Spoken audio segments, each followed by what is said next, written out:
Welcome to LOA Today. Walt Thiessen and Steve Rowell here. Today is Tuesday, February the 26th, 2019.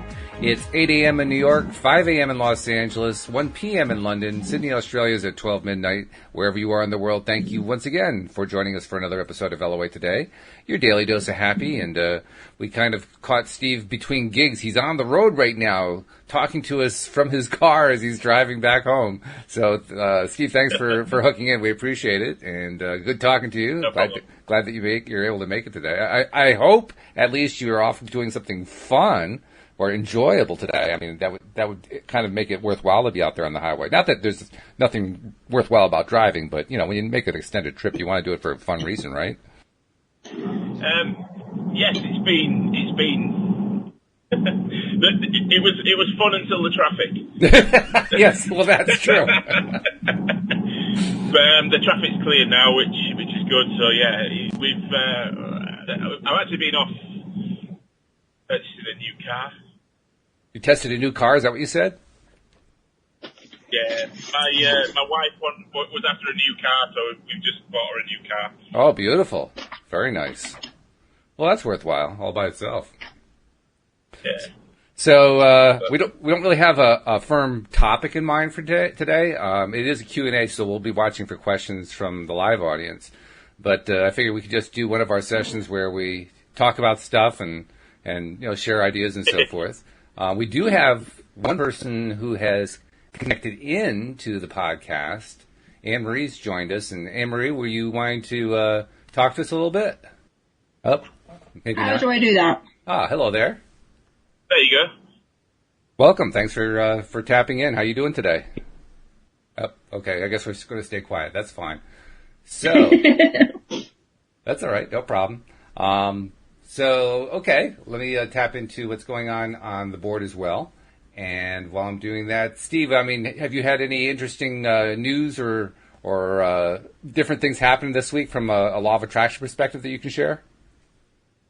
Yes. So Anne-Marie, who's just joined the podcast, is actually one of my clients. Oh, hello. Okay.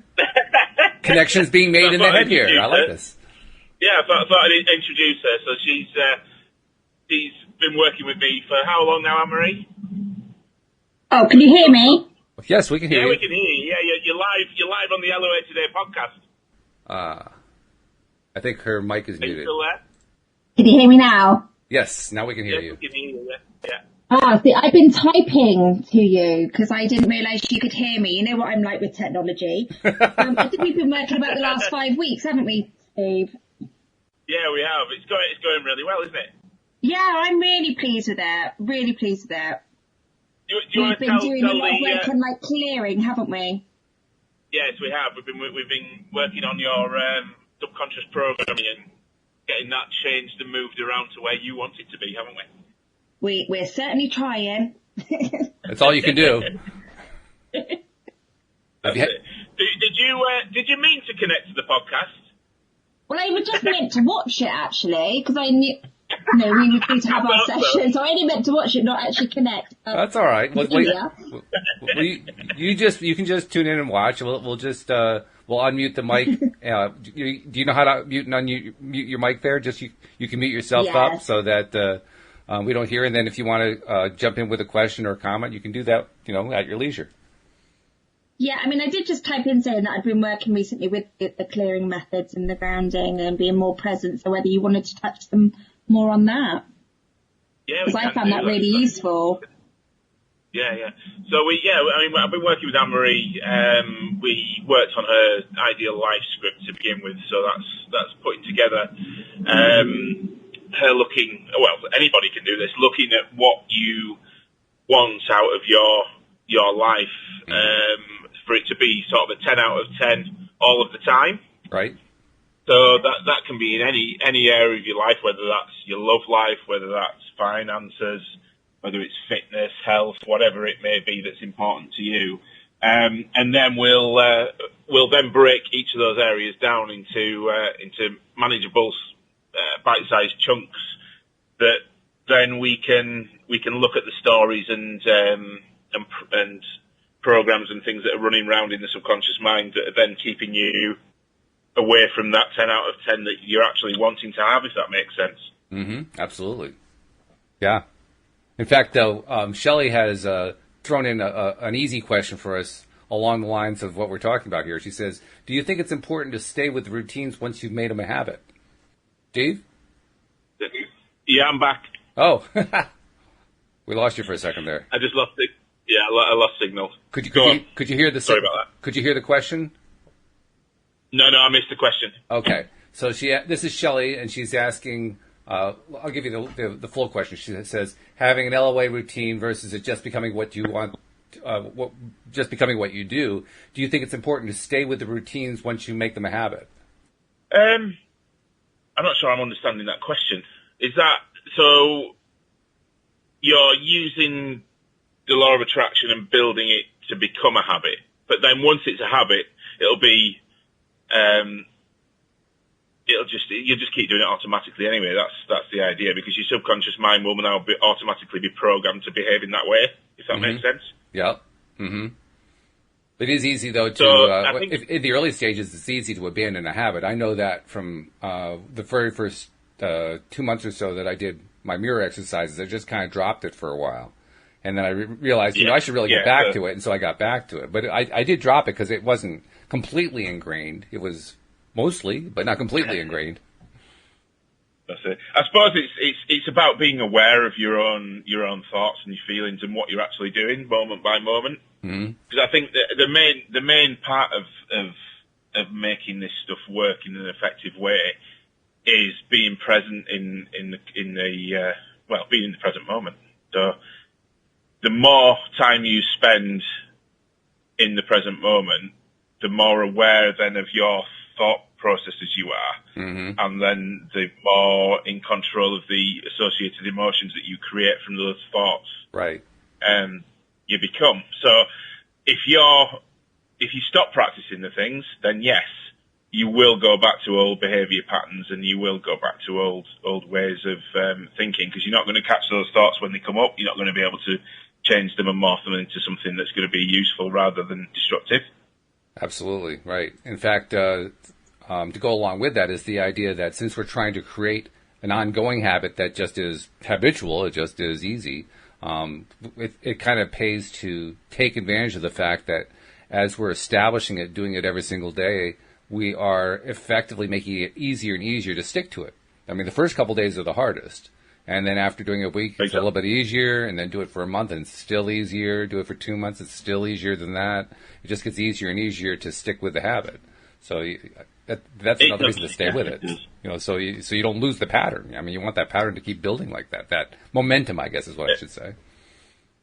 Exactly. And as you move through changing your life to where you want it to be in each section of those 5 pillars, as it were, then your ideal life script or vision, if you like, some people call it, would morph and change anyway. So, for example, if your ideal life situation is financially to be financially free, mortgage free, and live in a certain value house, once you actually get there, you're probably going to want to set new goals, and then move your subconscious to the next level. So you're always changing, you're always moving. So you've always got to have those habits and those rituals in place moving forward for the new you, and the new things that you're wanting to build. Yeah. Well, we grow or we die, so it's almost essential, really. Exactly. It is, yeah, because you can get stagnated. Usually, what people do is, from experience with clients, is that I've had clients that have worked through these things, got to a certain stage, and then stopped. And then they'll stagnate for a while, but then they'll end up going backwards because they're not actively using their subconscious mind and growing it and keeping it going in a forward direction and nourishing it. Because if you're not nourishing yourself and your subconscious and your inner soul, as it were, then what else is there? Not that there actually isn't anything else, especially as we more and more understand that this entire world around us is an illusion that we helped create. Yeah. The only thing that's left is inside. There's nothing else at that point. Exactly. So this is it. This is why it's so fun, and why it can be. A lot of people get hung up on the fact that, oh no, I'm having bad thoughts. What am I going to do? What am I going to do? I'm going to create bad things. When you first start learning about this stuff, I think that's one of the main things that scares people, because all of a sudden they have this awakening moment that, hang on a minute, I've created all these things around me, or whether that be good or whether that be bad. I've created all this, and I've just had a thought about something negative. Oh no, that means that's going to turn up for me now, and there's all this panic around it. Mm-hmm. But actually, if again, that's then not living in the present moment, right? Because you're panicking about what might happen because of the thoughts that you might have, or are having, or will have, which is a fantastic thing to do, because once you pull yourself then back to the present moment, there is only you that then can make decisions, and guess what? You're in full control of creating anything that you want. Right. And that's when that panic disappears. And this is what a lot of people get hung up on. They get hung up on sitting in the panic of worrying about what might happen, or what will happen if I have this thought or that thought, rather than just taking a step back, grounding themselves and saying, right, okay, so this is where I am now. This is what I've got. This is what's happened. So where do I want to go next? And what decisions do I need to make to get there? And it's as simple as that. It's that simple. It is that simple. I've been noting lately on Facebook how in the various law of attraction groups, people are demonstrating how they're starting to get these concepts. To varying degrees. Each person's knowledge level is different and so forth. One person posted today a very common question along the lines of, what have you manifested in your life? And my response was everything. Everything in my life I manifest. Yeah, exactly. Yeah. Just to kind of remind them, we look around you, everything that you see, everything that's in your life right now, you manifested it, which is it's an overwhelming concept the first time you hear it, but as you think about it over time, it starts to get easier. But it's a lot. It's a lot to take in. It is a lot to take in. I mean, when we've all been through that process, I think. Though it's not. Oh yeah. I mean, I'm at a stage now where I understand it all, which is great. But I had to go through that process of the fear, the panic, the pain, the wonder, the magic of it all, but also the fear of, hang on a minute, what am I going to create for myself? Because I do have negative thoughts. So I think we all have to go through that process, and it is a process that we need to go through individually, on an individual basis for ourselves. We can all share information, but the only person really that can decide to move along that path for them is the person that's going through it at that point in time. I also was noticing today a question from somebody. They wanted to hear about what people have been doing to try to change the world. And my response was, a better question might be, what have you done lately to change your own world? Because, in fact, we all live in 7 billion separate worlds that do overlap and do touch each other, but there's 7 billion different worlds. I mean, I can't change your world any more than you can change mine. And it's an important concept to keep in mind. I mean, people who go trying to change everybody else's world are going to get disappointed because they can't do it. They can influence it. They can certainly send positive energy and love and so forth and help somebody else in that sense, give them some support. But they're the ones that got to change their world. You can't change it for them. That's also a tough one to learn as we're learning this stuff. Yeah, it is, because I think that's a question that comes up quite a lot on the law of attraction groups as well. Is how can I, how can I influence someone else? How can I make my ex love me again? And how can I get my parents to give me some money or behave in a certain way? Well, you can't. All you can do is change yourself. Mm-hmm. Then everything around you has to change. Mm-hmm. You can't stay the same if you change yourself, and that's the key. I think people don't realise that they spend that much time focusing on everybody else, but they forget about what they're actually doing. And that's something. And that's what then they're actually perpetuating more misery for themselves by trying to change everybody else. When all they've got to do is take a step back and go, hang on a minute, what can I do differently to then influence these other situations around me?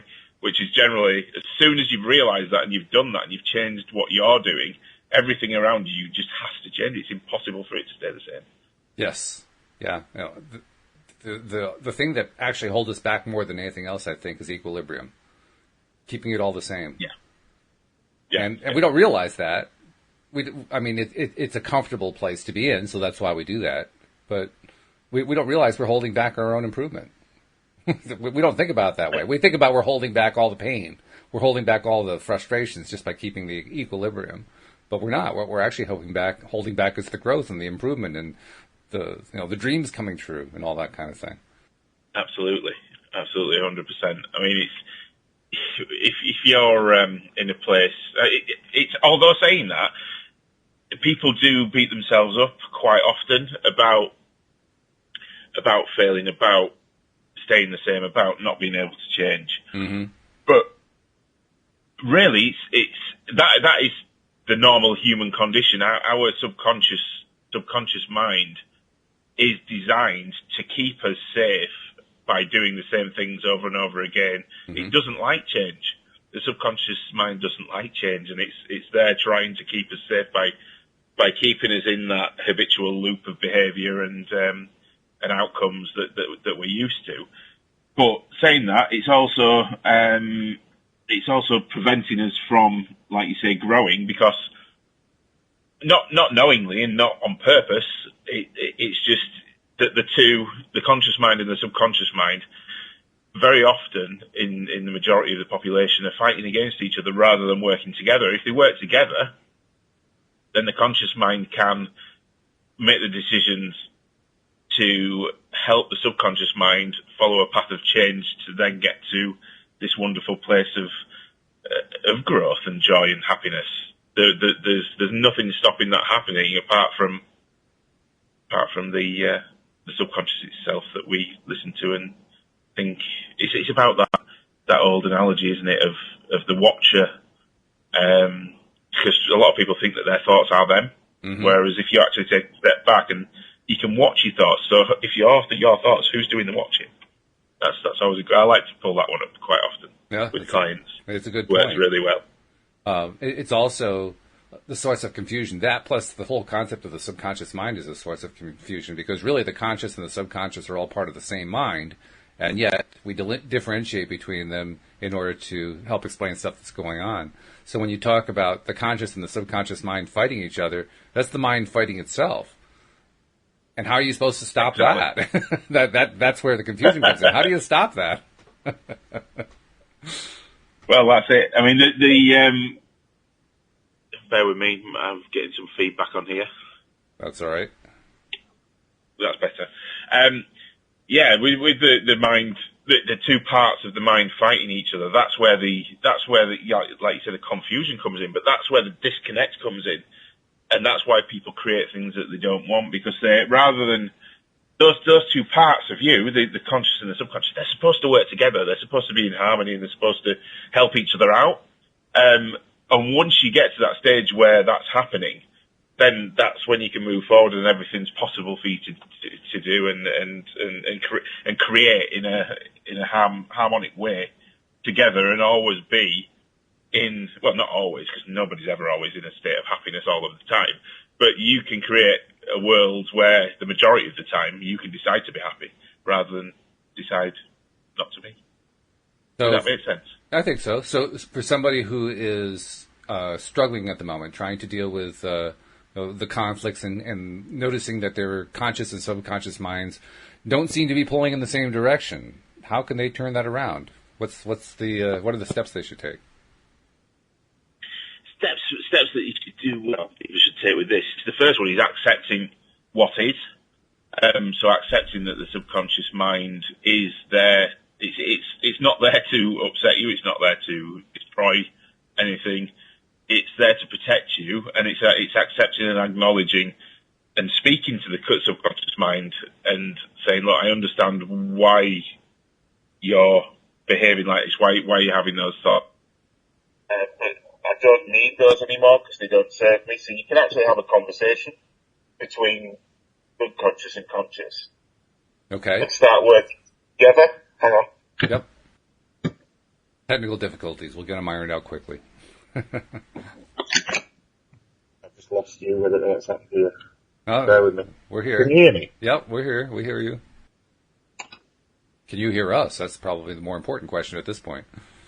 No, I can't hear anything right now. I can hear a really faint Walt. Bear with me. Okay, well, we will continue when you are back and operational, which I imagine will be pretty quickly. Oh, while you're doing that, I'll also get a couple of announcements in, too, because I keep forgetting doing these announcements is important, but they need to be done. So if you're not yet a subscriber to the podcast, this is a good time to do it. Take a moment and become a subscriber. The links for doing this are found in most of the places where we post this, but if you can't find the links, just go to the homepage of our website, loatoday.net, and you'll see icons there. You'll find the appropriate icon for your device. Just click on it. It will walk you through step-by-step setting up the podcast subscription. And once you're done, it takes just a minute or so. Once you're done, all of the episodes, as we create them and as we publish them, come streaming right to your smartphone, ready to play whenever you want to play them. So it's a great way to get a daily dose of happy whenever you need one. It doesn't matter what time, day or night. And then once you're a subscriber and listening, each time that you're listening to one of our episodes, just, please share the fact that you're doing that you're liking it and enjoying it on social media in your favorite social media places so that other people find out about it. Because that's how people find out. They find out because their friends said, hey, check this thing out. So, be a friend. Help people check things out. And those are the two main messages for the day. So you got your problem ironed out there, Steve? I think so. Can you hear me? Oh boy, really strong too. I think I got to turn that down a little bit, but that's all right. Good, yeah. So I guess you made it back to the office. Is that where you are? No, I'm still in the car. You're still in the car. Oh, okay. So you just ironed out the difficulties. Okay. Well, along the lines of what we were talking about, Jason posted a comment, and I thought it would be a good one for you to reply to. He says, I'm still trying to find the manifesting work, he says, or I'm sorry, the manifesting method that works for me. Okay. Any suggestions for him? Well, really, there are only right. Okay, so what was his name again? Matthew. Jason. Yes, I don't know where I got Matthew from. Apologies, Jason. Jason. Yeah, the thing is, you have been and still are a master at manifesting. So everything you've created in your life so far, good, bad, indifferent, you have actually manifested. So you're doing this on a daily basis, moment by moment, second by second, hour by hour. So it's about understanding and realizing that that's true. That's a fact. Accepting that. But then, it's about finding a method to help yourself get into the present moment. So it's the present moment where you can make the changes and make the choices and the decisions that are then going to create the outcomes later on in your reality that you desire, want, or want to create it for yourself. And once you've found a method to do that, then that's it. You've cracked it. So it's about being in the present moment. Because I'm assuming from what you've written there that the majority of the time you are running on subconscious programs and making decisions based on habit, based on past experiences, and the way that things are panning out in your day, rather than taking a step back and making a conscious choice to go in a certain direction, which is going to lead you to a goal that you actually desire. Yeah. So I think it's about, again, it's about this present moment thing. You've got to pull yourself back to the present moment so that you can make active choices, not involving, or at least involving the subconscious mind in a positive way by teaching it and training it to go in the right direction. I'm glad you mentioned the fact that he's a master manifester, as we all are, because it's an important point, especially in the early stages of learning this stuff. It's important to recognize we've been doing this all of our lives. We haven't necessarily been doing it deliberately, with conscious focus and so forth. But literally everything that's in our lives we manifested, and we did it the same way every single time. I mean, so what's the method? Yeah. There are lots of ways to get yourself in that place. You just discussed a good one about, bringing yourself into the present moment and staying in the present moment. But ultimately, we do it by what we think about and how we feel about it. That's the combination. Yeah. And so literally every time that you're thinking and feeling about something, you're in the process of creating something. That's it. That's it right there. So what method should you use? I'd use any method that you can, anything that really makes sense to you, to marshal your own thoughts and feelings. What is it that you're wanting to deliberately manifest? Focus on that. Think about it. Get excited about it. Feel it. What would it be like? I mean, Steve, you spoke a moment ago about the difference between being in the moment and then being the watcher of yourself in the moment, and you can be in either perspective. Yes. And that perspective can be really useful for understanding things. But when you're doing the actual manifesting, you really want to be in the place of the person doing it rather than the watcher. You want to be part of that scene, so to speak. Neville Goddard Absolutely. talks about this really nicely. He talks about how it's the difference between seeing a picture of yourself or a video of yourself climbing a ladder versus seeing yourself approach the ladder, put your hands on the ladder, and start climbing the ladder. It's the ladder scene that you want. It's the scene where you're actually a part of the activity climbing the ladder. When you mentally put yourself in that space, that's when you're doing your creating. When you put yourself in the space of watching yourself, there's some creating going on, but it's from afar, and so you're going to get results from afar. But usually we don't want results from afar. Yeah. Sorry? What you tend to get when you do, if you use the creating from the watcher's perspective, which I used to do, that's what I started doing in the first place. I just manifested things around me. So, for example, if I wanted, I don't know, we'll use an analogy of a car. If I was thinking of a new car that I wanted to manifest, I'd be imagining watching myself drive it down the road past myself, and then I'd see loads of those cars driving past me, but I wouldn't have one myself. Right. So that's how that works, because you're imagining the car driving past rather than you sat in there holding the steering wheel, smelling the smells, feeling the acceleration, you putting your foot down, you turning the key, all these different things. It's got to be real for you rather than watching a movie, as it were. Mm-hmm. Yes. Yeah, you want to be part of the movie. You want to be in it, yeah. So that you want to be looking out of your own eyes, experiencing it rather than watching somebody else experience it, or even watching yourself experience it. Because it's not actually inside you. You're not getting the feelings of experiencing it yourself. So I think physical anchoring is a really good one that works for that as well. So if you are wanting to manifest something physical, go and experience it. Go and try it out for real, and then you can. That's one of the best places to create from, because you've actually been and experienced how it feels to do the thing that you're wanting to create already. If you're wanting to create long term in your life, go and experience it first. From on real terms, then it's a lot easier then to create that moving forward, because you've got the real thoughts, the real smells, the real feelings of doing that. So you can sit with those in the present moment a lot easier than you can if you haven't done that. Jason made a really good observation. Shelley's also been chatting with him in the comments section. He said, I learn best by doing as opposed to being told how to do it. That's the same distinction we were just talking about. It's the distinction between being involved in it versus watching it from outside. And when someone's explaining it to you, telling you how to do it, you're on the outside kind of watching. But like you said, not only do you learn better, you attract better. You do your best manifesting when you're doing. So get into that doing mode. And doing is not necessarily physical action. Certainly it can be a part of that. It's more of the mental action. Right? It's more the mental thought action that then turns into the feelings that then, because the energy comes from the feelings, in my opinion. Right. That's where the energy is. The thoughts, the initial energy, but then it morphs into something else when it turns into the feelings, and that's the stuff that creates. That's where the creation comes from.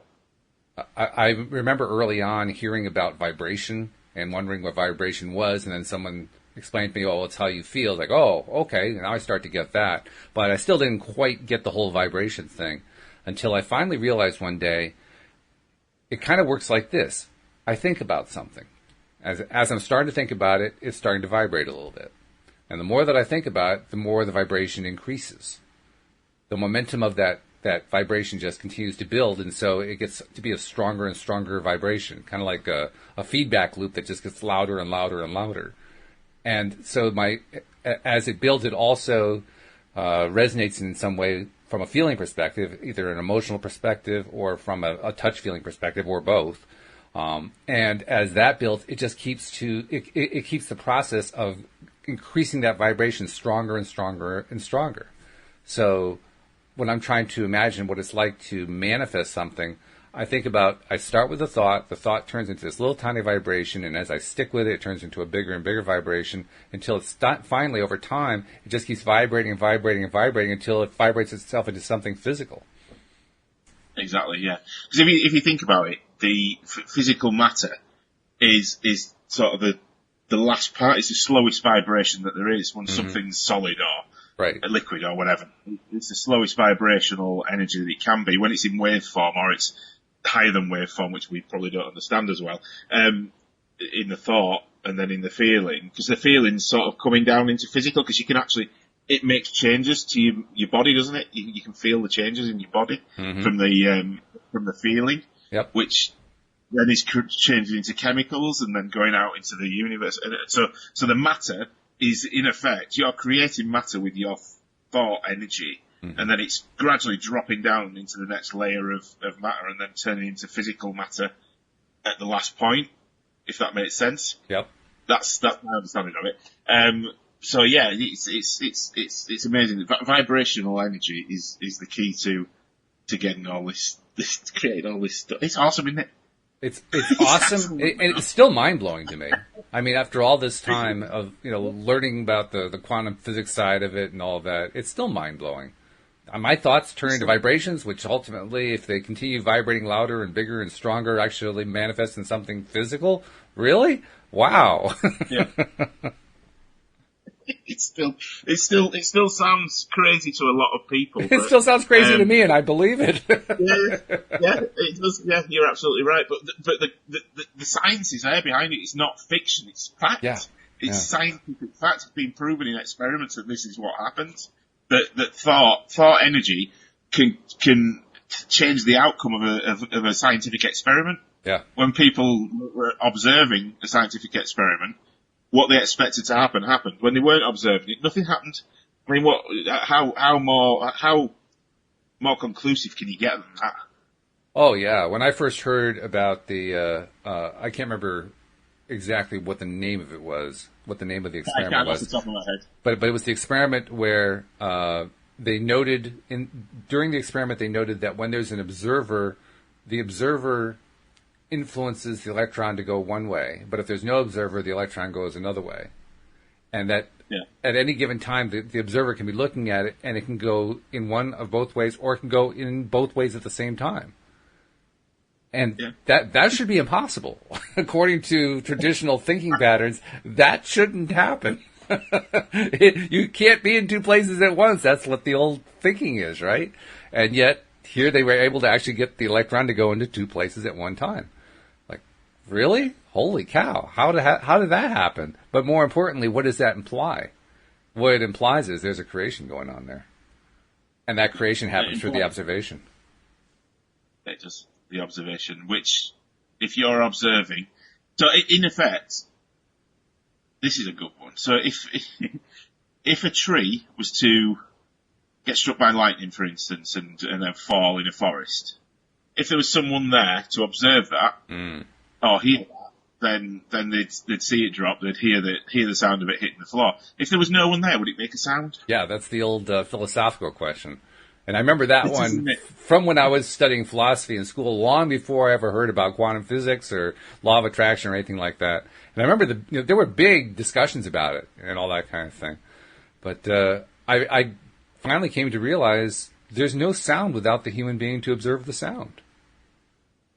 It can't be. No, because there's nothing that can observe it. If nothing's there to observe it, it doesn't exist, does it? For all intents and purposes, no, it really doesn't. Which is just crazy. We've gone deep today, haven't we? We've gone deep. Right now, people are trying to swim their way to the surface. Yeah. That's it. Yeah. Oh. But yeah, so we go off on a lighter note now. Yeah, I think we just did. Jason does have a follow-up question. He says, is it possible to maintain a high vibration and remain in a constant flow state? think I can sometimes get myself there when I'm on a roll with it. So I think once you've got your intentions set, it's about setting your intentions and then making the decisions moment by moment to get you closer to that intention and checking. I'll check in with myself on a regular basis, depending on how the day's going, what I'm doing. So, for example, I've been doing this work with the church, haven't I? Right. So, part of that was newspaper article. Part of that was the meeting with the church. Part of that is the Survivors Trust charity. So there were like 3 different prongs to this journey that I'm going on that I wanted to merge into one thing to create an outcome, which is for me to help as many people as possible feel confident about coming forward and getting the justice that they deserved around what happened to them. Right. So that's my end game. That's my macro intention, as my coach Dan calls it. And now I've been on this roll with it. So each day I'll check in with myself. Right, okay, where am I? How far have I got? What do I need to do next? What choices do I need to make to get me closer to that outcome? So, for example, yesterday I hadn't heard anything about the newspaper for a while, so I got in contact with the lady from the newspaper. That was my first choice I needed to make that day.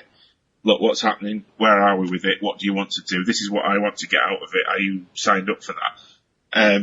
And then I got a phone call later in the day. So she's now coming to meet me tomorrow, and we're going through the whole article. She's going to let me read it before it goes to press. I've got solicitors involved in it to give it a bit more substance, and the church have agreed to allow me to talk about the meeting that we had. So it's all going in exactly the direction that I want it to. Mm-hmm. But each time I've made one of those choices and decisions, and something happened, and I've got an outcome towards the larger outcome that I want, I will check in with myself. So I'll check, hang on a minute, right, okay, is this coming from a place of love? Is it coming from where I want it to be? Is it doing the right thing? Is it moving in the right direction? Is it giving me the outcome that I want? Is it going to harm anybody? And various other things that I'll check. Right. To make sure that it's going down the right road. So it's not just about setting an intention, having the thought, having the feeling. Yes, that's the big part of it. But as I'm going down that road, I need to keep checking that my thoughts are still in alignment with that happening in the right way.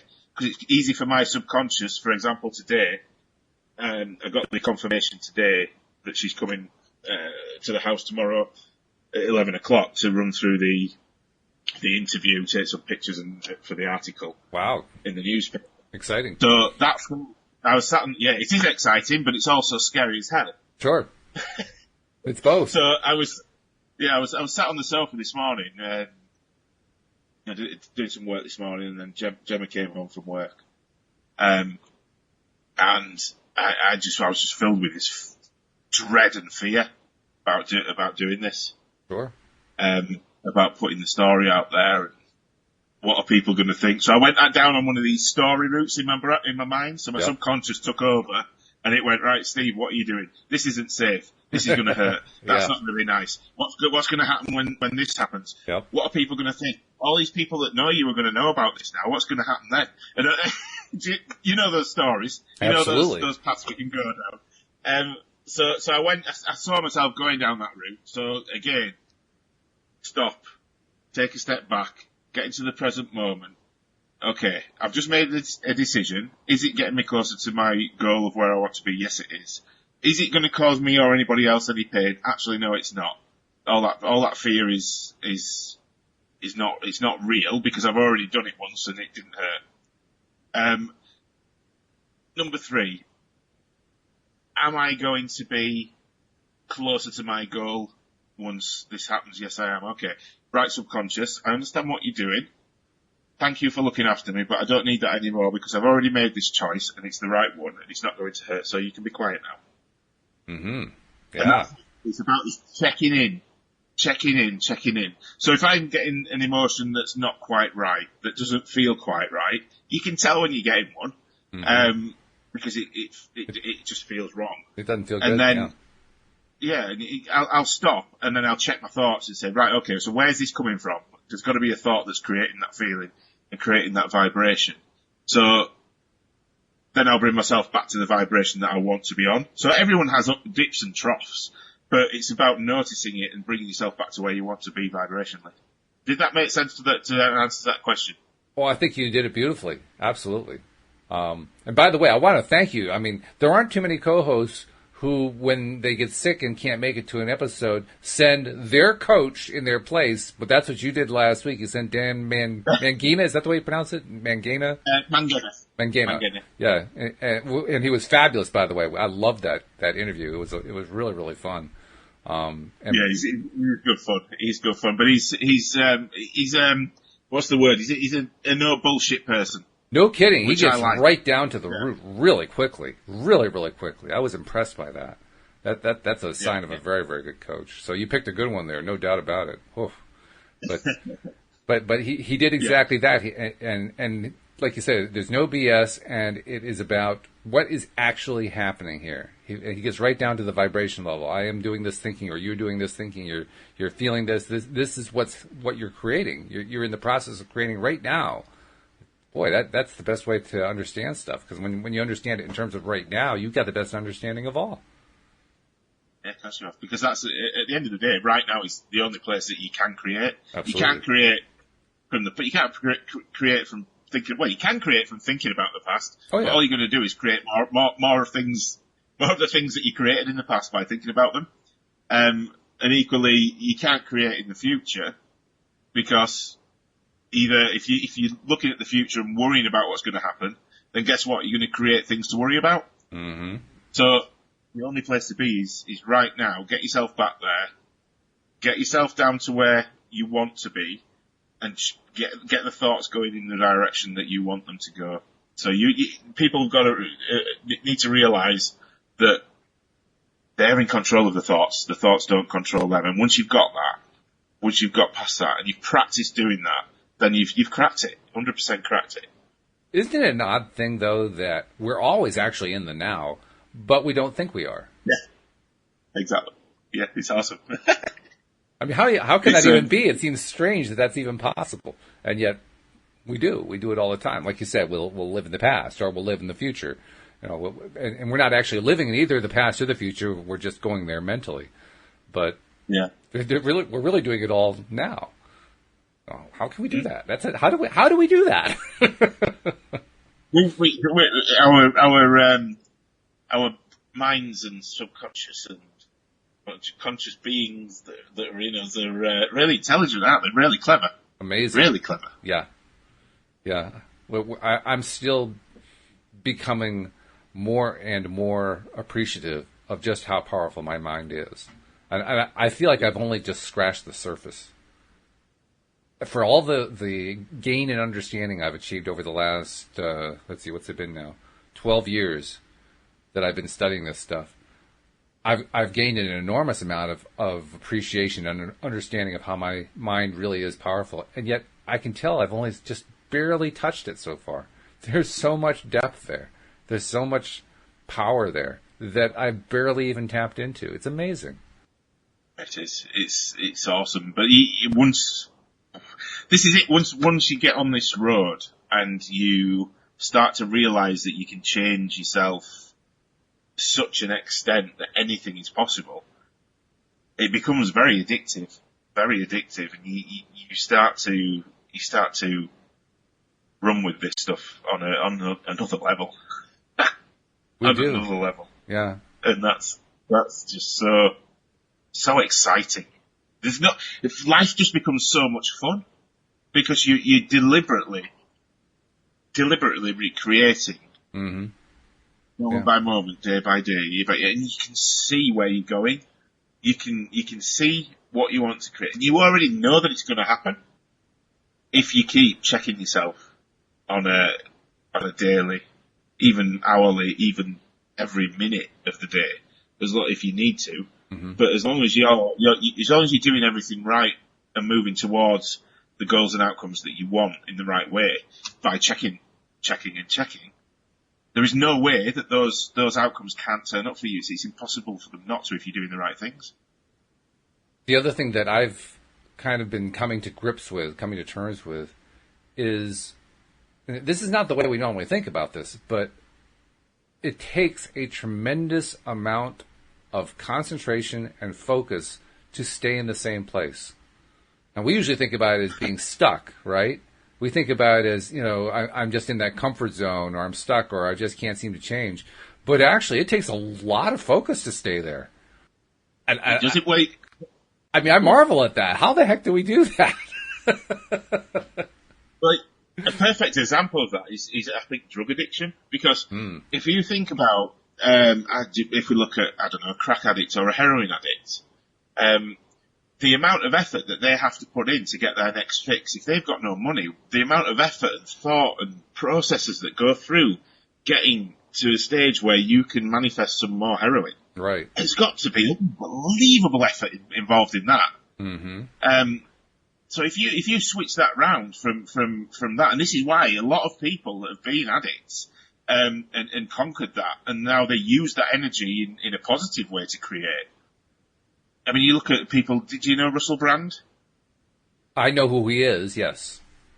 Yeah, if you look at Russell Brand, I mean, the stuff he's done with his life, once he's got out of that addictive place, but now he uses that energy. He's still got all that energy. Oh yeah. He's still got all that stuff going on, but he's using it in the right way, directing it in the way that's giving him positive outcomes, and moving him forward in a way that's conducive to where he wants to be. And look what he's done. I mean, it's awesome. Yeah. That's why I keep saying I continue to be amazed at how powerful our minds are. I mean, the one mind that I know best is my own, but we all have the same experience going on. We all have that mind connection going on. Some people think of it in terms of connecting into their higher power. I think of it just as connecting into me. I think it's a more useful way to think about it. And when I'm connecting into me in that way, when I'm connecting into that bigger part of me, if you will, that immense mind power place of me, every time I plug in, well, I'm always plugged in. Actually, I can't ever disconnect. What I'm really doing is being aware of it. I'm being mindful of it. I'm paying attention to that connection. And that paying attention to that, it's one of those things that is very deceptive. Because at first, it's kind of like when you meditate the first time, right? You sit down and you lie down or whatever you like to do, and then you just start focusing on breathing and so forth, and you're focusing inside, and it feels like you're focusing on nothing. There's nothing there, it seems. But over time, you become aware indirectly, or at least that's what I found. I became indirectly aware that there's actually a lot going on there. And not so much through meditation, but through other practices, I found that. And as I become more and more aware of it, the more aware I become, the more aware I become. It's like a never-ending increase in awareness, which is really strange. Absolutely. Yeah. Because you, when you first start connecting to yourself, and through meditation and other tools that you mentioned, that's when you become aware that the you is actually separate from the thought process. So you can start noticing all these different things going on in your mind that really you'd probably never noticed before, because they just happened and you just got on with it and listened to them and acted on them.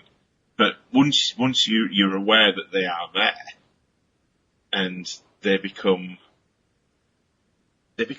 quite, for me, it's quite therapeutic to do it now.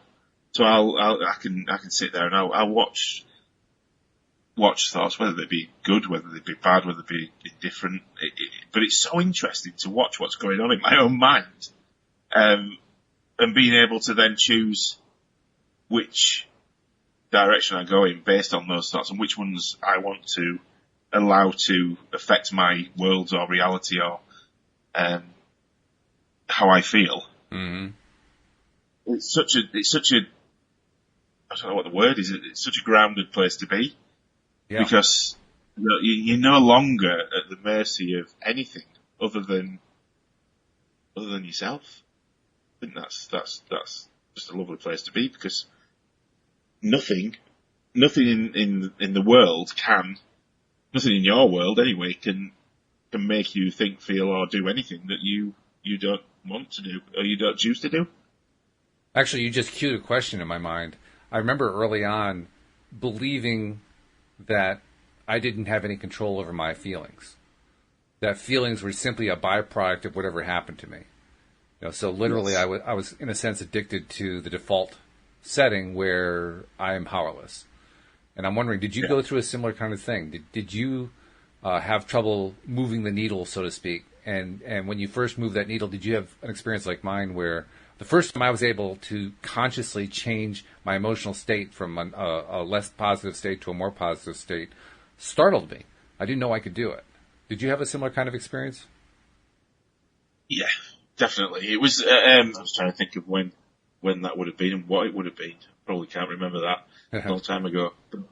But yeah, absolutely. Because when I was running on my subconscious programming and actual loops of self-sabotage, self-destruction, whatever else, then yeah, because something had happened in my day that made me feel a certain way, angry, upset, sad, fearful, whatever they may be. Those feelings that came up were what I reacted to, and they controlled how I lived my life, in effect. So all the feelings that I had were just, I'd be running my life based on the feelings that I was having, and they'd be in control of me.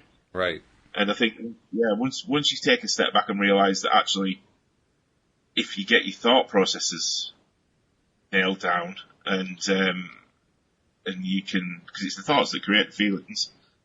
Once you've got your thought patterns nailed down, and then you realise that, hang on a minute, I've started practicing something now that I've just changed the way I feel from anxious, worried to relaxed and happy in the space of a few moments. Can I really do that? Oh yeah. I've just done that, and that's amazing. And once you have that realization, wow. Yeah. That's how it is. It's just a wow moment, isn't it? It is. Yeah. It's a moment of astonishment. And I do remember what the circumstances were for me the first time, because I had been dealing with kind of a chronic depression. And my wife had actually sat me down one time and said, do you realize everything coming out of your mouth is negative? And I said, no, it's not. It took me a while to realize that it was actually true. But then I started figuring, okay, well, how can I get out of this? Now, fortunately, I'm married to a former psychotherapist, so she could give me some ideas. One of the things she suggested to me, it really is helpful to be married to a therapist, let me tell you. But one of the things she suggested was, you like to go walking. Go take a walk, and on your next walk, since it's spring, because it was springtime, go find some flowers and go up and look close at the flowers. Look really, really closely. Look inside the flower, the pistils and stamen and all that kind of stuff.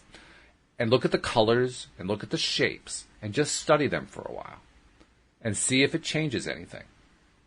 Now, my wife is the flower person. I've never really been into plants at all, so it felt a little bit strange, and she had to kind of talk me into it. But I finally went along because, my wife is a former therapist, so she should know. So I did it, and when I was studying, I remember doing this too. When I was studying that flower, or that actually it was a little collection of flowers on a bush, I looked at them up close, and I said, okay, yep, I'm looking at them up close. There they are. Great. There was no emotional context here, it was just, okay, I'm bored doing this really boring thing.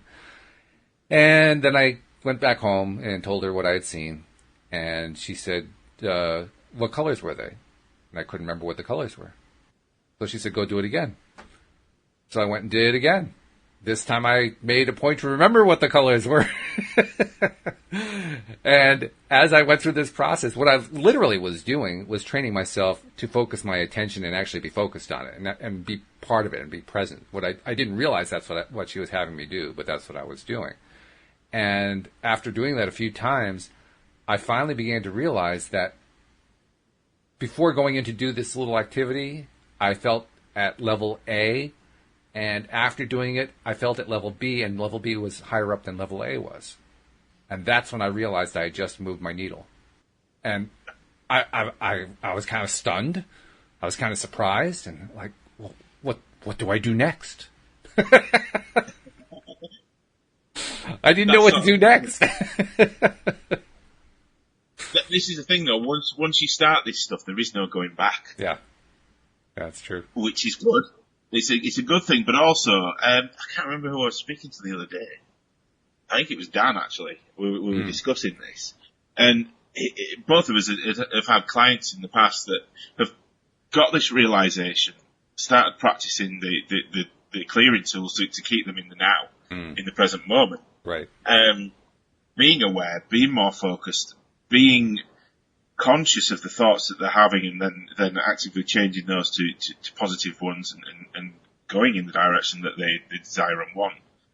And all of a sudden they get this massive awakening, but also massive fear that, hang on, I was comfortable, because it's difficult. Change is difficult for the subconscious, because it's that used to sitting in those, well, for example, anxiety gives you a rush of chemicals. So from my perspective, when I was, a lot of my childhood, I was being abused, and I was going through those horrible things. Right. My body and my mind got used to being in a state of fear and anxiety the majority of its time. Right. That's where it felt comfortable. So I'd be in that state in adult life as well, even though nothing was happening. Yep. And very similar situation to you. My therapist, when I started working with her, did a very, very similar, well, it's not a very similar, it's quite different, but it had the same outcome, whereby once I started feeling this anxiety that was coming from past events. So ever since these past events, I'd not been able to change for I don't know, 25, 30 years of my life. I've been stuck in those patterns because I just got that used to being there. And when change started to happen, and I started to become aware that actually I didn't need to sit in that anxiety and that fear and those chemicals, and I could be aware of it and then speak to myself. It was about speaking to my subconscious. Speaking to my inner child is what she called it, but it was my subconscious mind. She just gave it this avatar, if you like, of my inner child, which was the damaged part from my past. And I could speak to my inner child and reassure him, tell him that he didn't need to feel anxious, he didn't need to feel upset, he didn't need to be in a state of fear anymore. And then I'd calm down and I'd feel okay. Mm-hmm. And then practicing this over and over again became then perpetual and habitual, if you like. So right. Now I'll still have anxiety, don't get me wrong, I still go into anxiety, but sure.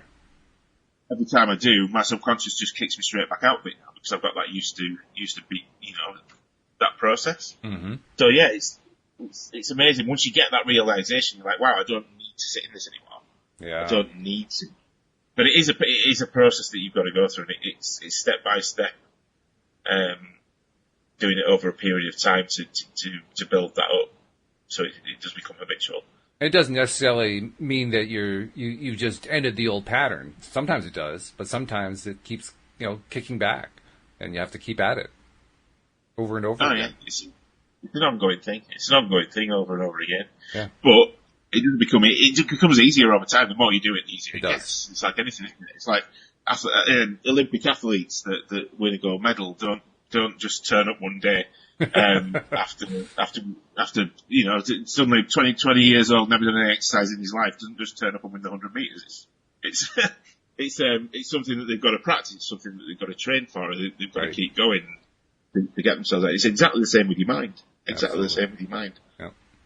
Well, that's a good way to finish the podcast for today. Thank you very much for calling in, even though you couldn't be on camera.